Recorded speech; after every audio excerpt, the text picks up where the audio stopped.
Aluminum for scuba tanks arrives in solid billets 18 centimeters, 7 inches across, and 5.59 meters, 220 inches long.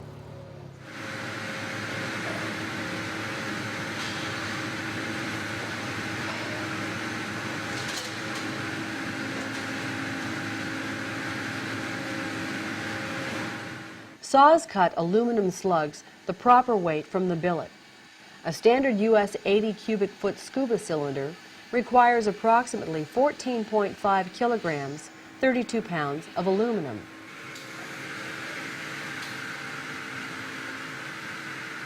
A stamp records the aluminum's cast number on each aluminum slug. The number remains visible throughout the manufacturing process and is present on the base of each cylinder after manufacturing is complete. A forklift delivers prepared slugs to the extrusion press that forms the tank. 2,540 metric tons, 2,500 tons of pressure, force the aluminum into the shape of a scuba tank in 20 seconds. Friction heats the aluminum to nearly 147 degrees Celsius, 300 degrees Fahrenheit. Aluminum is so malleable that it extrudes around the press piston.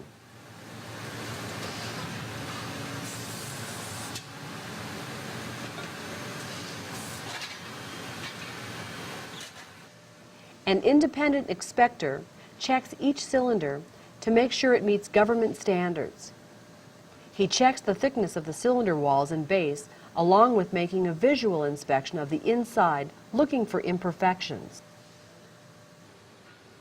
Pressing the cylinder into a heated form creates the neck.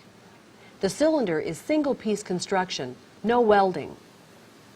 The tanks are then solution heat treated to a T4 condition for 1 hour. A water quench and T6 aging process hardens the relatively soft aluminum alloy by changing its molecular structure. After hardening, 1 of every 200 tanks goes through tests that determine the tank's tensile strength. To conduct the test, a saw removes a coupon or portion of the tank. A 27,240 kilogram, 60,000 pound tensile strength machine pulls the coupon apart. The aluminum must not break prematurely.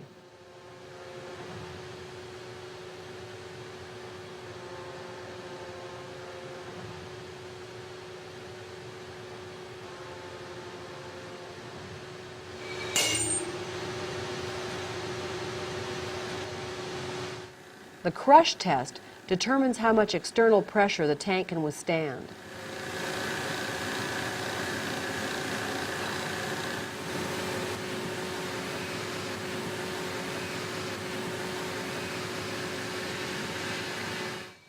Machining and threading prepare the tank neck to accept a valve, and every tank is checked with a thread gauge.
A before and after view reveals the amount of metal cut away in the machining process.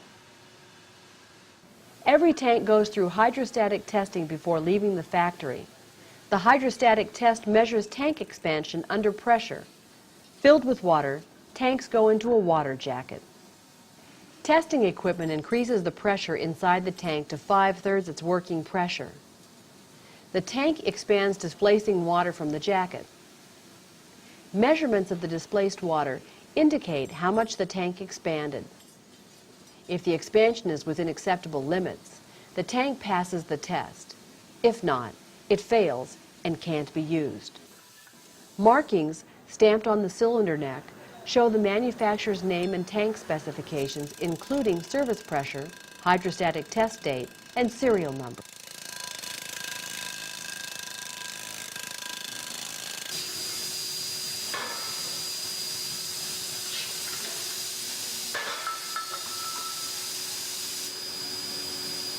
Sanding removes the dings and dents the tank picks up in manufacturing. However, individuals should never sand their own tanks.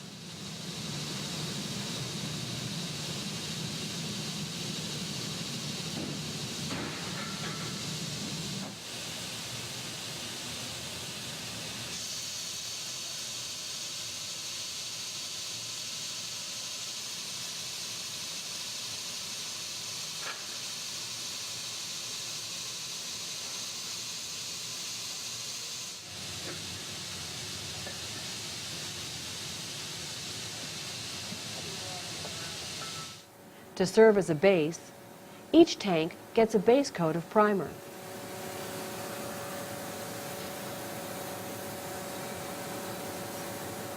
One or two coats of the tank's actual color comes next. The cylinder is then oven baked to cure the paint.